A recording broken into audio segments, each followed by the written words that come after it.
The National Security Agency, NSA, is a national-level intelligence agency of the United States Department of Defense, under the authority of the Director of National Intelligence. The NSA is responsible for global monitoring, collection, and processing of information and data for foreign intelligence and counterintelligence purposes, specializing in a discipline known as signals intelligence, succinct. The NSA is also tasked with the protection of U.S. communications networks and information systems. The NSA relies on a variety of measures to accomplish its mission, the majority of which are clandestine. Originating as a unit to decipher coded communications in World War II, it was officially formed as the NSA by President Harry S. Truman in 1952. Since then, it has become one of the largest U.S. intelligence organizations in terms of personnel and budget. The NSA currently conducts worldwide mass data collection and has been known to physically bug electronic systems as one method to this end. The NSA has also been alleged to have been behind such attack software as Stuxnet, which severely damaged Iran's nuclear program. The NSA, alongside CIA, maintains a physical presence in many countries across the globe. The CIA/NSA Joint Special Collection Service, a highly classified intelligence team, inserts eavesdropping devices in high-value targets, such as presidential palaces or embassies. SCS collection tactics allegedly encompass close surveillance, burglary, wiretapping, breaking and entering. Unlike the Defense Intelligence Agency, DIA, and the Central Intelligence Agency, CIA, both of which specialize primarily in foreign human espionage, the NSA does not publicly conduct human source intelligence gathering.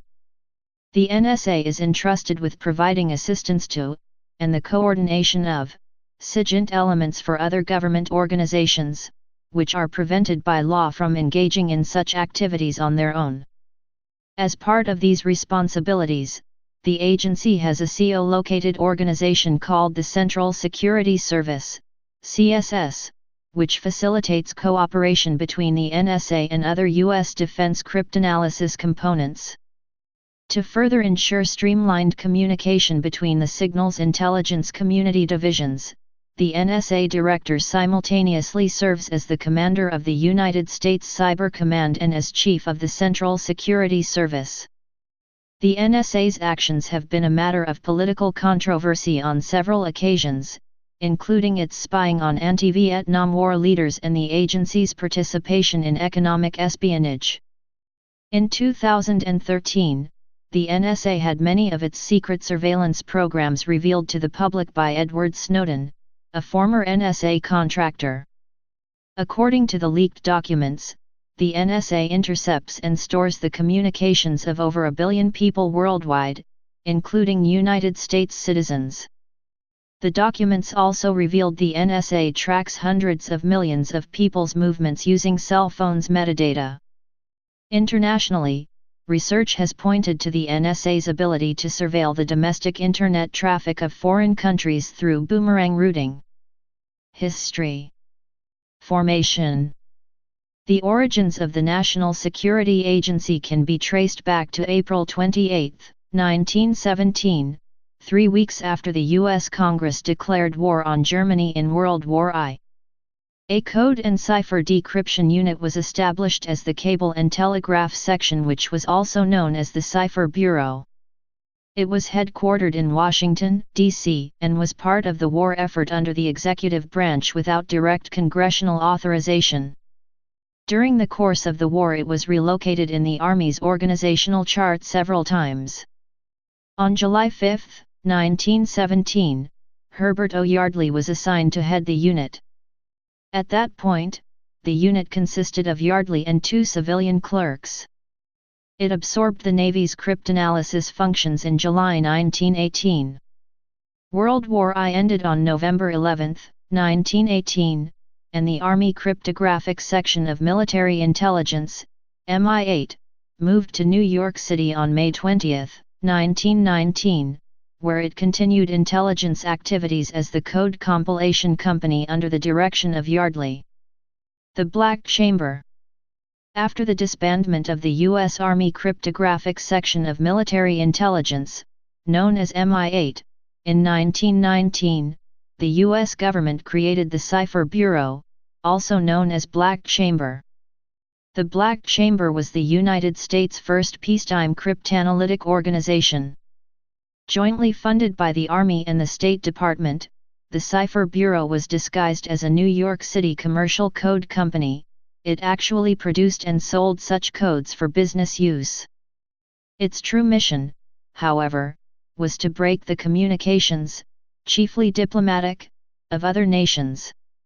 Its most notable known success was at the Washington Naval Conference, during which it aided American negotiators considerably by providing them with the decrypted traffic of many of the conference delegations, most notably the Japanese.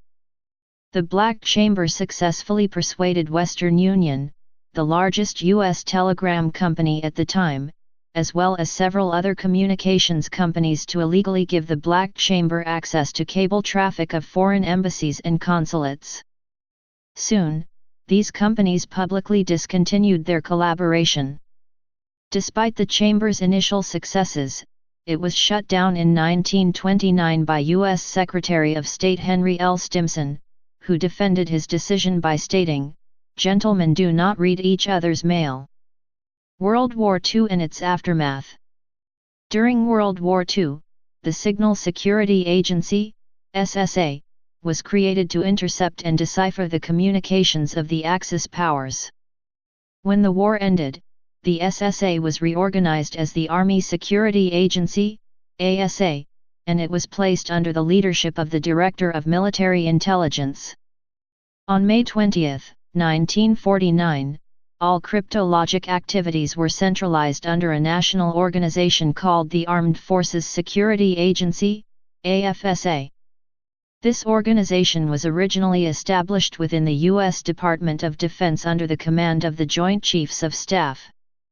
The AFSA was tasked to direct Department of Defense communications and electronic intelligence activities, except those of U.S. military intelligence units. However, the AFSA was unable to centralize communications intelligence and failed to coordinate with civilian agencies that shared its interests such as the Department of State, Central Intelligence Agency, CIA, and the Federal Bureau of Investigation, FBI. In December 1951, President Harry S. Truman ordered a panel to investigate how AFSA had failed to achieve its goals. The results of the investigation led to improvements in its redesignation as the National Security Agency.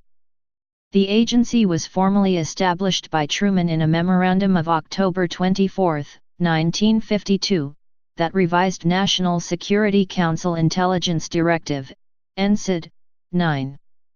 Since President Truman's memo was a classified document, the existence of the NSA was not known to the public at that time. Due to its ultra-secrecy, the U.S. intelligence community referred to the NSA as no such agency. Vietnam War. In the 1960s, the NSA played a key role in expanding America's commitment to the Vietnam War by providing evidence of a North Vietnamese attack on the American destroyer USS Maddox during the Gulf of Tonkin incident. A secret operation, codenamed Minaret, was set up by the NSA to monitor the phone communications of Senators Frank Church and Howard Baker, as well as major civil rights leaders, including Martin Luther King, Jr., and prominent U.S. journalists and athletes who criticized the Vietnam War. However, the project turned out to be controversial, and an internal review by the NSA concluded that its Minaret program was disreputable if not outright illegal. The NSA mounted a major effort to secure tactical communications among U.S. forces during the war with mixed success. The Nestor family of compatible secure voice systems it developed was widely deployed during the Vietnam War, with about 30,000 Nestor sets produced. However, a variety of technical and operational problems limited their use, allowing the North Vietnamese to exploit and intercept U.S. communications. Vol I, p.79. Church Committee Hearings.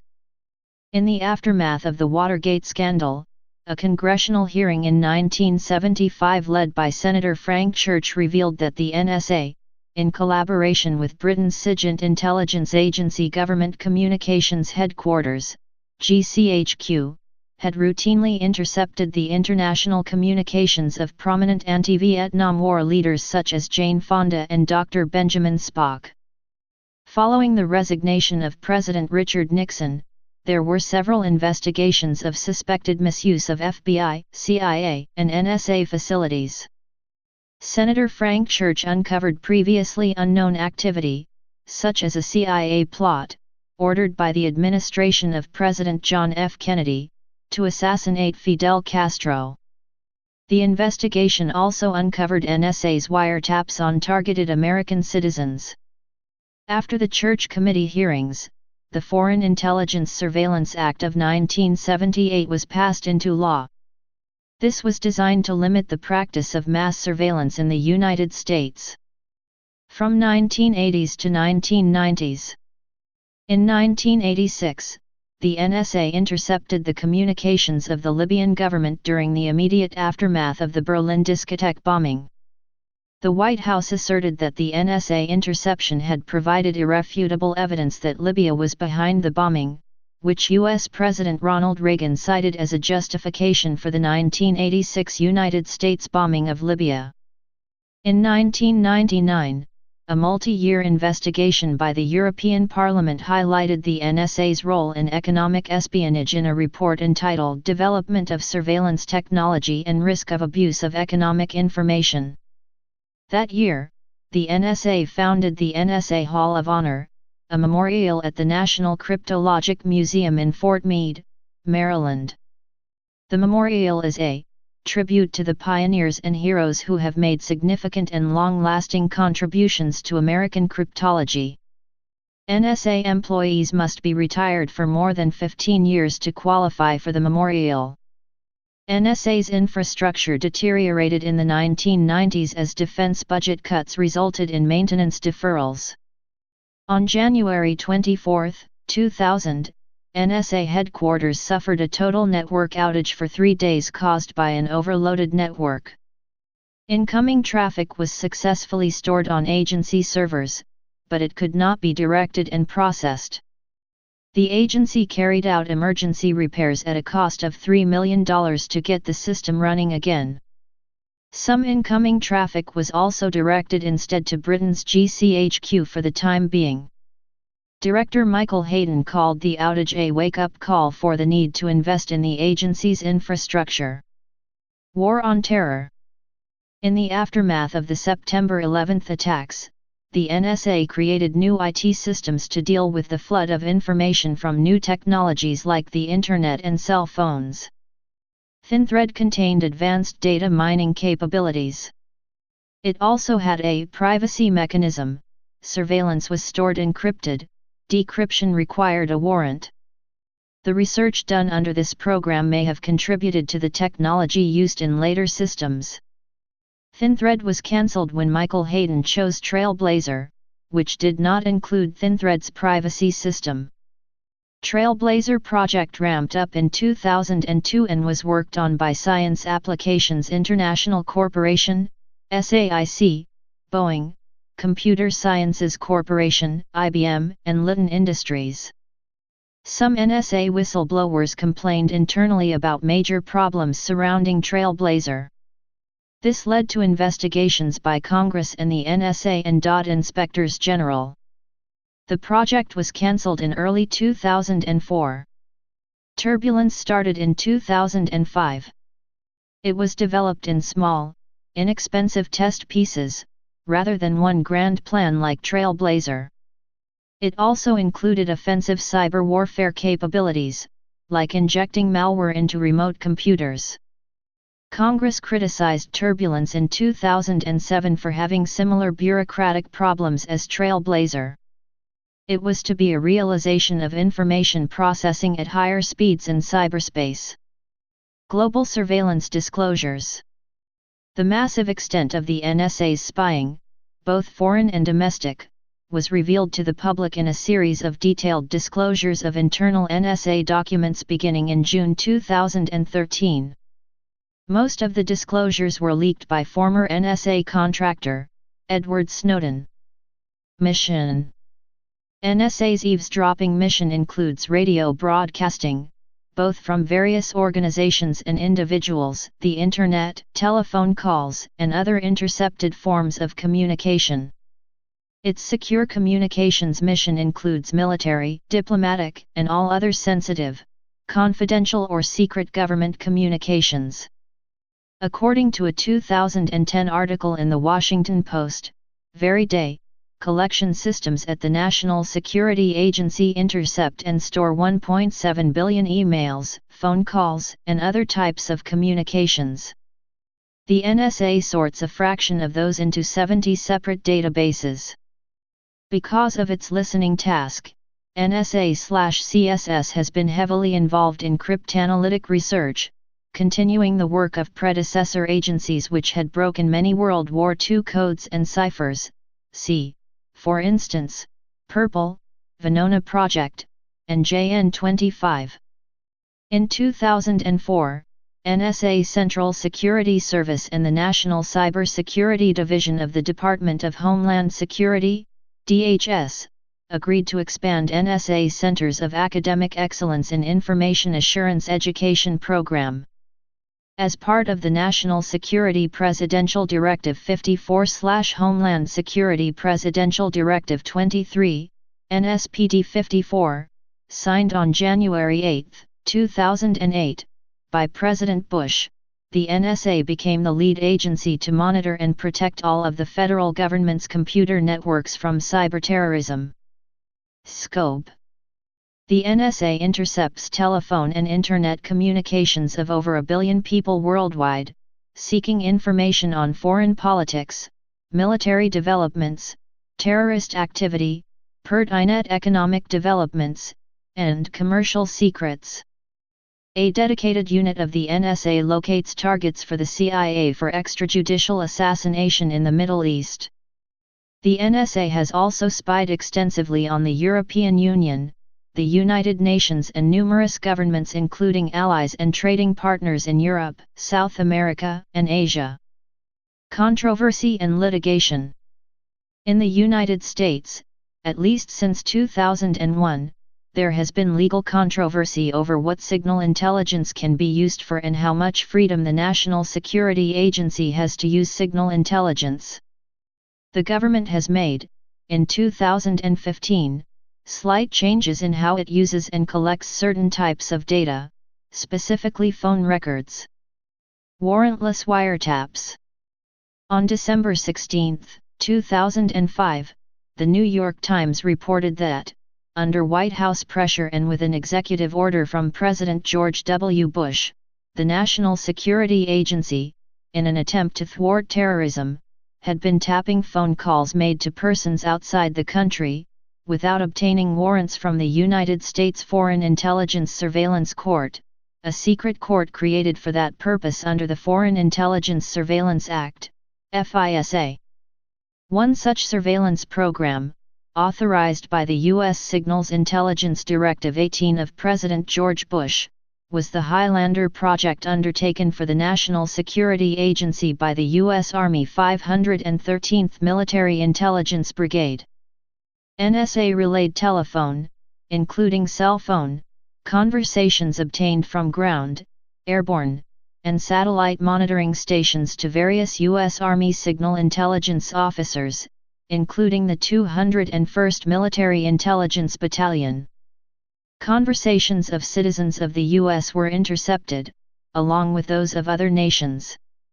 Proponents of the surveillance program claim that the President has executive authority to order such action, arguing that laws such as FISA are overridden by the President's constitutional powers. In addition, some argued that FISA was implicitly overridden by a subsequent statute, the Authorization for Use of Military Force, although the Supreme Court's ruling in Hamdan v. Rumsfeld deprecates this view. In the August 2006 case ACLU v. NSA, U.S. District Court Judge Anna Diggs Taylor concluded that NSA's warrantless surveillance program was both illegal and unconstitutional. On July 6, 2007, the Sixth Circuit Court of Appeals vacated the decision on the grounds that the ACLU lacked standing to bring the suit. On January 17, 2006, the Center for Constitutional Rights filed a lawsuit, CCR v. Bush, against the George W. Bush presidency. The lawsuit challenged the National Security Agency's, NSA's, surveillance of people within the U.S., including the interception of CCR emails without securing a warrant first.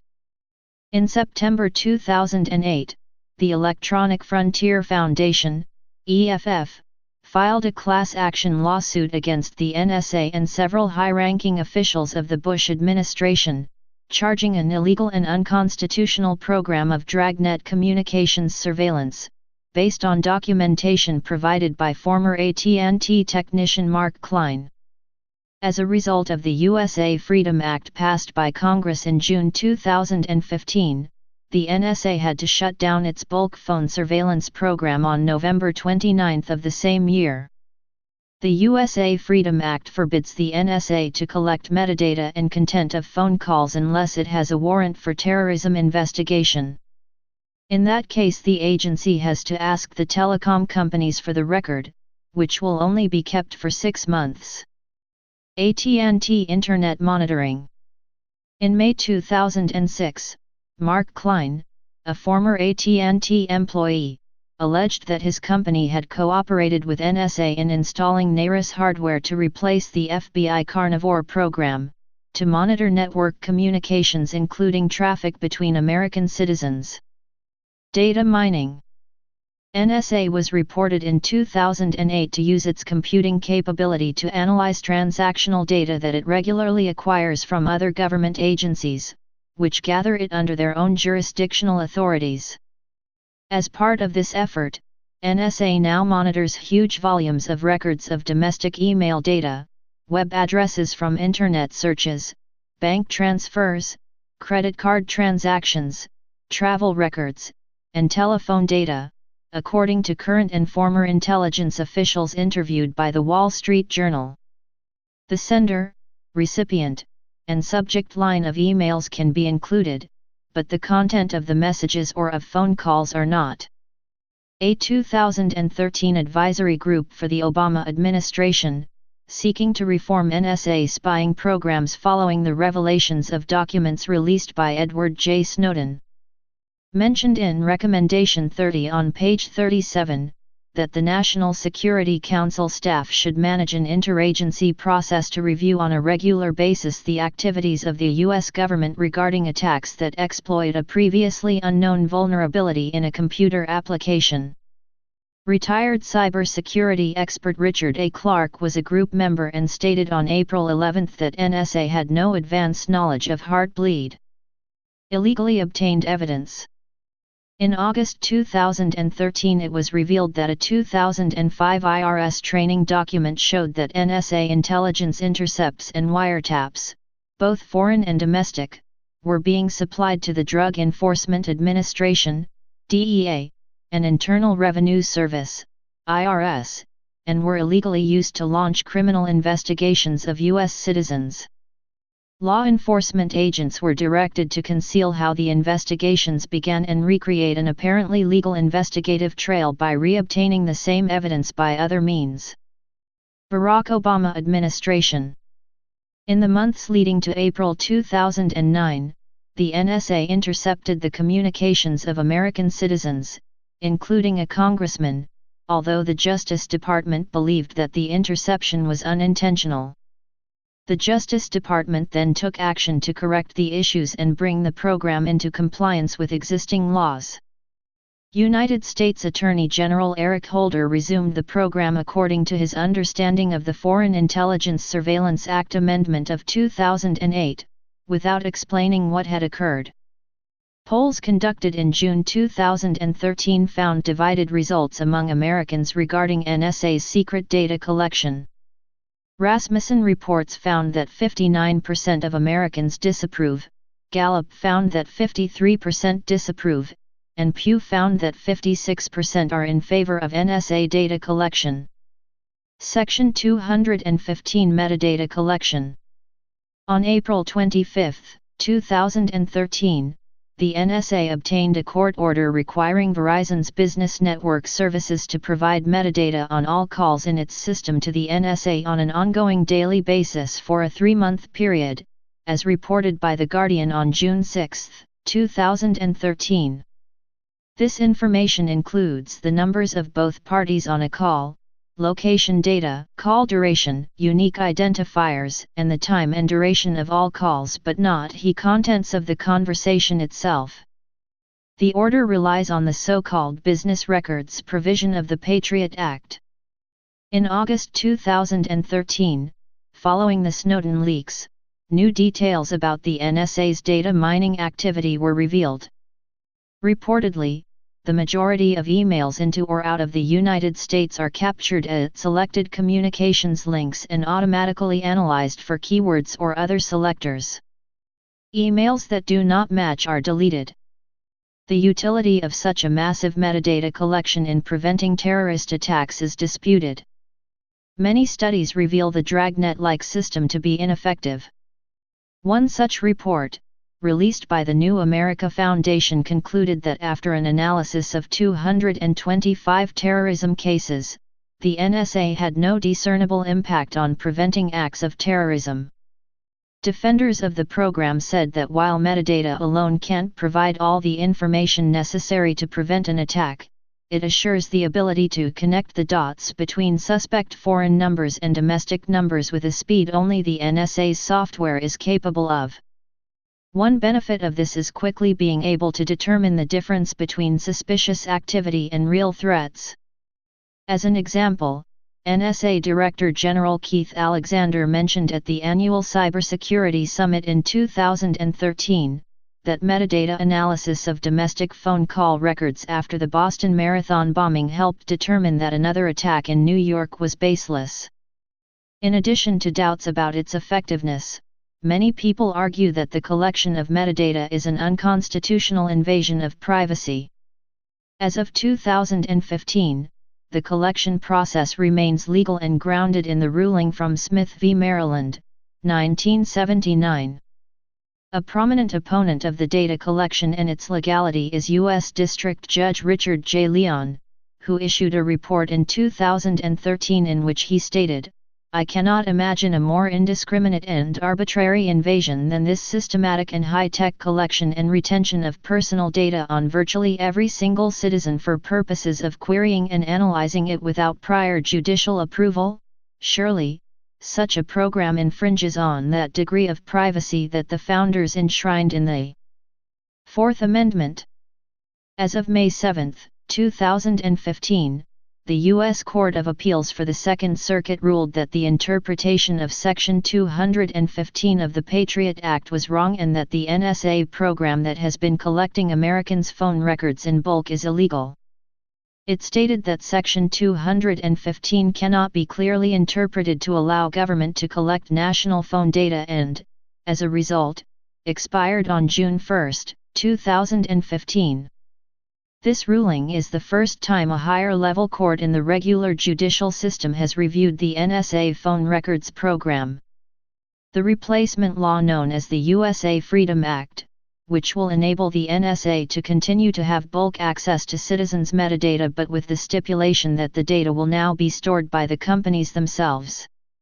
This change will not have any effect on other agency procedures, outside of metadata collection, which have purportedly challenged Americans' Fourth Amendment rights, including upstream collection, a mass of techniques used by the agency to collect and store Americans' data/communications directly from the Internet backbone. Under programs like PRISM, the NSA paid billions of dollars to telecommunications companies in order to collect data from them.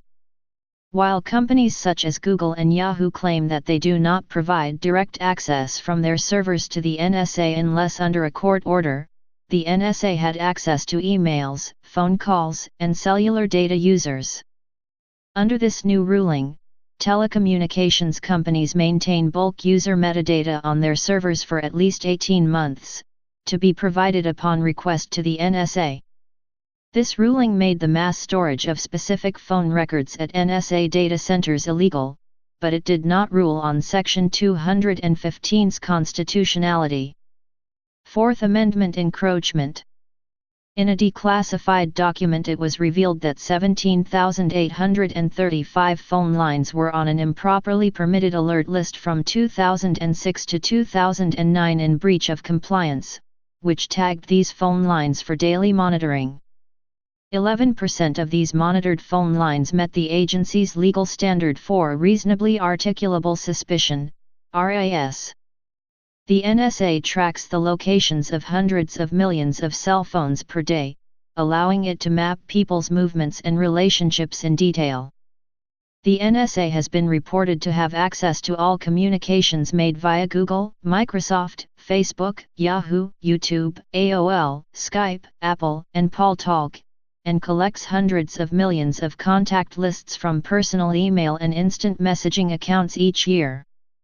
It has also managed to weaken much of the encryption used on the Internet, by collaborating with, coercing or otherwise infiltrating numerous technology companies to leave backdoors into their systems, so that the majority of encryption is inadvertently vulnerable to different forms of attack. Domestically, the NSA has been proven to collect and store metadata records of phone calls, including over 120 million US Verizon subscribers, as well as intercept vast amounts of communications via the Internet, upstream. The government's legal standing had been to rely on a secret interpretation of the Patriot Act whereby the entirety of U.S. communications may be considered relevant to a terrorism investigation if it is expected that even a tiny minority may relate to terrorism. The NSA also supplies foreign intercepts to the DEA, IRS, and other law enforcement agencies, who use these to initiate criminal investigations. Federal agents are then instructed to recreate the investigative trail via parallel construction. The NSA also spies on influential Muslims to obtain information that could be used to discredit them, such as their use of pornography. The targets, both domestic and abroad, are not suspected of any crime but hold religious or political views deemed radical by the NSA. According to a report in The Washington Post in July 2014, relying on information provided by Snowden, 90% of those placed under surveillance in the U.S. are ordinary Americans, and are not the intended targets. The newspaper said it had examined documents including emails, text messages, and online accounts that support the claim. Congressional oversight. Despite White House claims that these programs have congressional oversight, many members of Congress were unaware of the existence of these NSA programs or the secret interpretation of the Patriot Act, and have consistently been denied access to basic information about them. To further understand what our country leaders were unaware of, one must look into a classified document exposed by Edward Snowden, which revealed that NSA was monitoring 35 world leader phone conversations. The United States Foreign Intelligence Surveillance Court, the secret court charged with regulating the NSA's activities, is, according to its chief judge, incapable of investigating or verifying how often the NSA breaks even its own secret rules. It has since been reported that the NSA violated its own rules on data access thousands of times a year, many of these violations involving large-scale data interceptions. NSA officers have even used data intercepts to spy on love interests. Most of the NSA violations were self-reported, and each instance resulted in administrative action of termination. The NSA has generally disregarded the special rules for disseminating United States person information by illegally sharing its intercepts with other law enforcement agencies. A March 2009 FISA court opinion, which the court released, states that protocols restricting data queries had been so frequently and systemically violated that it can be fairly said that this critical element of the overall regime has never functioned effectively. In 2011, the same court noted that the volume and nature of the NSA's bulk foreign internet intercepts was fundamentally different from what the court had been led to believe. Email contact lists, including those of U.S. citizens, are collected at numerous foreign locations to work around the illegality of doing so on U.S. soil. Legal opinions on the NSA's bulk collection program have differed. In mid-December 2013, U.S. District Judge Richard Leon ruled that the almost Orwellian program likely violates the Constitution, and wrote, "I cannot imagine a more indiscriminate and arbitrary invasion than this systematic and high-tech collection and retention of personal data on virtually every single citizen for purposes of querying and analyzing it without prior judicial approval. Surely, such a program infringes on that degree of privacy that the founders enshrined in the Fourth Amendment. Indeed, I have little doubt that the author of our Constitution, James Madison, who cautioned us to beware the abridgment of freedom of the people by gradual and silent encroachments by those in power, would be aghast." Later that month, U.S. District Judge William Powley ruled that the NSA's collection of telephone records is legal and Please subscribe and thanks for watching.